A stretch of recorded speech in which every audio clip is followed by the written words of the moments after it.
Hello ಎಲ್ರಿಗೂ ನಮಸ್ಕಾರ. ಇವತ್ತು ನಾವು ಬಂದಿರೋದು ಮಂಗಳೂರಲ್ಲಿರೋ ಕೊರಗಜ್ಜ ಟೆಂಪಲಿಗೆ. ನಾವು ಮೂಲ ಸ್ಥಾನದಲ್ಲಿ ಆಲ್ರೆಡಿ ದರ್ಶನ ಪಡ್ಕೊಂಡು ಅದರಲ್ಲಿ ವೀಡಿಯೋ ಏನೂ ಮಾಡೋಂಗಿಲ್ಲ ಅಂತ ರಿಸ್ಟ್ರಿಕ್ಷನ್ಸ್ ಇದ್ದಿದ್ದರಿಂದ ಮೊಬೈಲ್ನೇ ಆಚೆ ತೆಗ್ದಿರಲಿಲ್ಲ. ಅದಕ್ಕೆ ಇವಾಗ ಆದಿಸ್ಥಳಕ್ಕೆ ಬಂದಿದ್ದೀವಿ. ಆದಿಸ್ಥಳದಲ್ಲೂ ಇಲ್ಲೂ ಒಂದು ಕೊರಗಜ್ಜ ಟೆಂಪಲ್ ಇದೆ. ಇಲ್ಲಿ ನಾವು ದರ್ಶನನೆಲ್ಲ ಮುಗಿಸ್ಕೊಂಡ್ವಿ. ನೀವು 6 ಗಂಟೆ 7 ಗಂಟೆ ಟೈಮಲ್ಲಿ ಹೋದರೆ ರಶ್ ಇರೋದಿಲ್ಲ ಆ್ಯಂಡ್ ಆರಾಮಾಗಿ ದೇವ್ರ ದರ್ಶನ ಮಾಡ್ಬೋದು. ಆ್ಯಂಡ್ ಇಲ್ಲಿ ಯಾರಾದರೂ ಏನಾದರೂ ಕೇಳೋದಿದ್ರೆ ದೇವ್ರ ಹತ್ರ ಅದನ್ನು ಕೇಳ್ಬೋದು, ರಕ್ತೇಶ್ವರಿ ದೇವ್ರ ಹತ್ರ.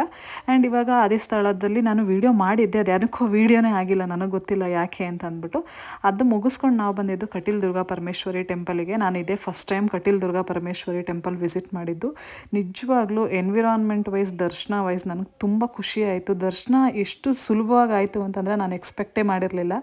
ಆ ವೆದರ್ ಅಂತೂ ನನಗೆ ಸಖತ್ ಅಂದರೆ ಸಖತ್ ಇಷ್ಟ ಆಯಿತು. ಆ್ಯಂಡ್ ಇದನ್ನೆಲ್ಲ ಮುಗಿಸಿ ನಾವು ಊಟದ ಕಡೆ ಹೋದ್ವಿ. ಊಟನೂ ಅಷ್ಟೇ ತುಂಬ ರುಚಿಯಾಗಿತ್ತು.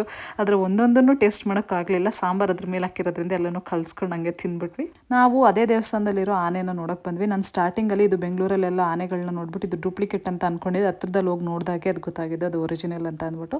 ಅದ್ರ ಜೊತೆ ಆಶೀರ್ವಾದ ತಗೊಂಡು ನನಗಂತೂ ಸಖತ್ ಖುಷಿ ಆಯಿತು. ಈ ಥರ ಹೊಸ ಎಕ್ಸ್ಪೀರಿಯೆನ್ಸ್ ಮಾಡೋಕ್ಕೂ ತುಂಬ ಖುಷಿ ಆಗುತ್ತೆ. ಇದನ್ನು ನಾನು ಯೂಟ್ಯೂಬ್ ಬ್ಲಾಗಲ್ಲಿ ಮಾಡೋಣ ಅಂತ ಅಂದ್ಕೊಂಡೆ, ಬಟ್ ಅದನ್ನು ಆಗಲಿಲ್ಲ. ನನಗೆ ಅಷ್ಟು ಟೈಮ್ ಕೂಡ ಇರಲಿಲ್ಲ. ದೇವಸ್ಥಾನಗಳಿಗೆ ಹೋದಾಗ ನಿಮಗೆ ಗೊತ್ತಲ್ಲ, ನಾವು ಅಷ್ಟು ಟೈಮ್ ಕೊಡೋಕ್ಕಾಗೋದಿಲ್ಲ. ಇದು ಇವತ್ತಿನ ಮಿನಿ ಬ್ಲಾಗ್ ಆಗಿತ್ತು. ನಾನು ನಿಮಗೆ next mini blog or YouTube ಬ್ಲಾಗಲ್ಲಿ ಸಿಗ್ತೀನಿ. ಅಲ್ಲಿವರೆಗೂ ಬಾಯ್.